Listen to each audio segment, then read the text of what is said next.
Professor Trelawney was predicting his death with even more certainty than usual, and he did so badly with summoning charms in Professor Flitwick's class that he was given extra homework. The only person to get any, apart from Neville.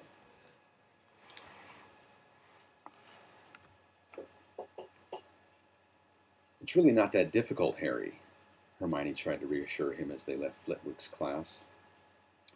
She had been making objects zoom across the room to all her lessons, as though she were some sort of weird magnet for board clusters, board, board dusters, waste paper baskets, and lunoscopes. You just weren't concentrating properly. Wonder why that was, said Harry darkly to Cedric Diggory, as Cedric Diggory walked past, surrounded by a large group of simpering girls, all of whom looked at Harry as though he were particularly large. I'm doing a horrible job reading here, I must be tired.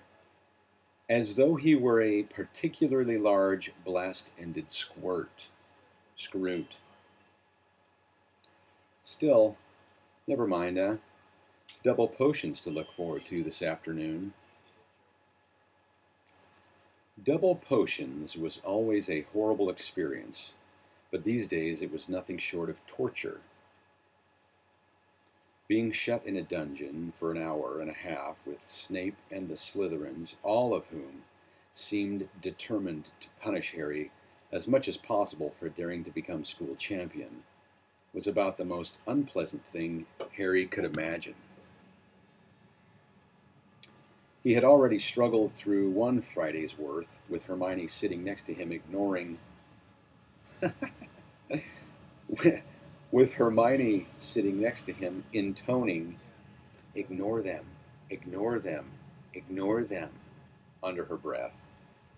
And he couldn't see why today should be any better. When he and Hermione arrived at Snape's dungeon after lunch, they found the Slytherins waiting outside, each and every one of them wearing a badge on the front of their robes. For one wild moment, Harry thought they were spew badges. SPEW badges. Then he saw that they all bore the same message, in luminous red letters that burnt brightly in the dimly lit underground passage. Support Cedric Diggory, the real champion of Hogwarts. Like them, Potter? Said Malfoy loudly as Harry approached. And this isn't all they can do. Look. He pressed his badge into his chest, and the message upon it vanished, to be replaced by another one, which glowed green. Potter stinks. The Slytherins howled with laughter. Each of them pressed their badges too, until the message, Potter stinks, was shining brightly all around Harry. He felt the heat rise in his face and neck. "Oh, very funny," Hermione said sarcastically to Pansy Parkinson and her gang of Slytherin girls who were laughing harder than anyone. "Really witty." Ron was standing against the wall with Dean and Seamus. He wasn't laughing, but he wasn't sticking up for Harry either. "Want one, Granger?" said Malfoy, holding out a badge to Hermione. "I've got loads. But don't touch my hand now. I've just washed it. You see, don't want any mudblood slamming it up."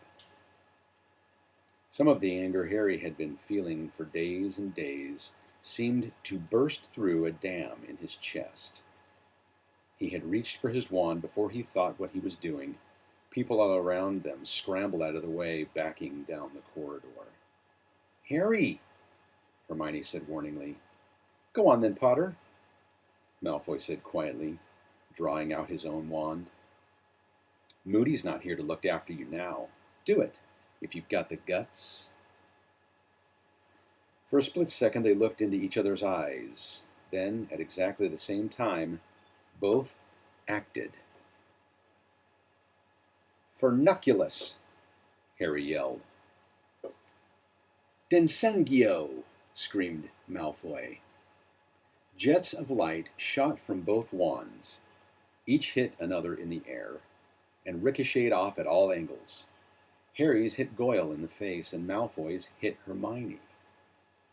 Goyle bellowed and put his hands to his nose, where great ugly boils were springing up. Hermione whimpered in panic and was clutching her mouth. Hermione! Ron had hurried forward to see what was wrong with her. Harry turned and saw Ron dragging Hermione's hand away from her face. It wasn't a pretty sight. Hermione's front teeth, already larger than average, were now growing at an alarming rate. She was looking more and more like a beaver as her teeth elongated past her bottom lip toward her chin. Panic-stricken, she felt them and let out a terrified cry.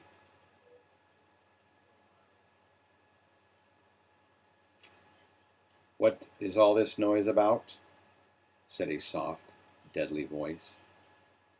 Snape had arrived.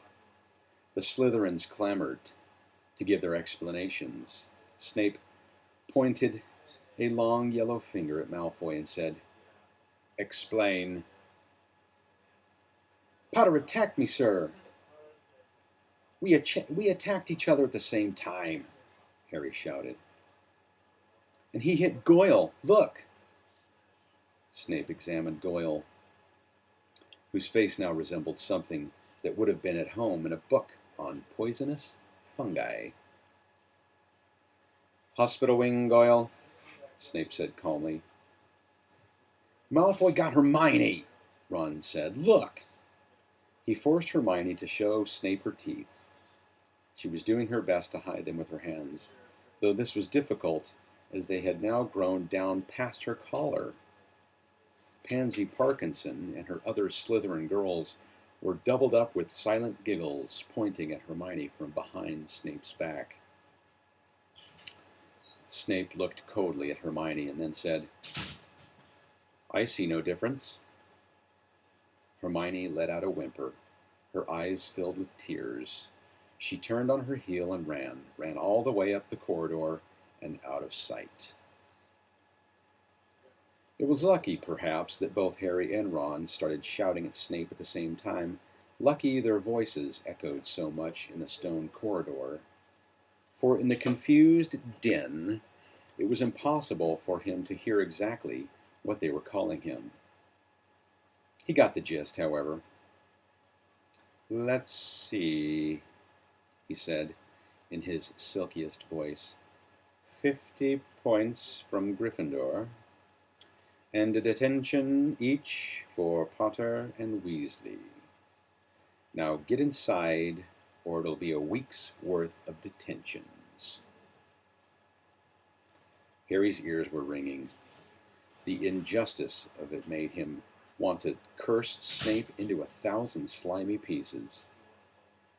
He passed Snape, walked with Ron to the back of the dungeon, and slammed his bag down onto the table. Ron was shaking with anger too.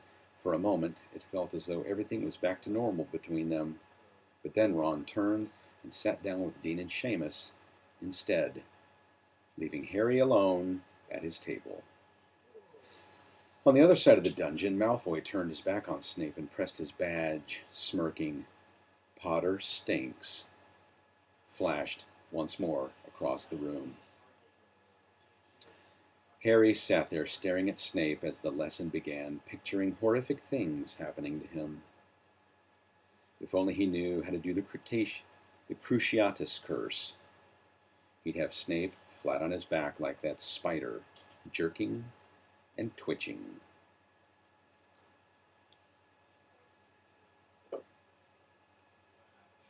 That's not the end of the chapter. That's not a break. Wow. It's a long chapter. So we'll have to continue reading what happens in Snape's class on the next one.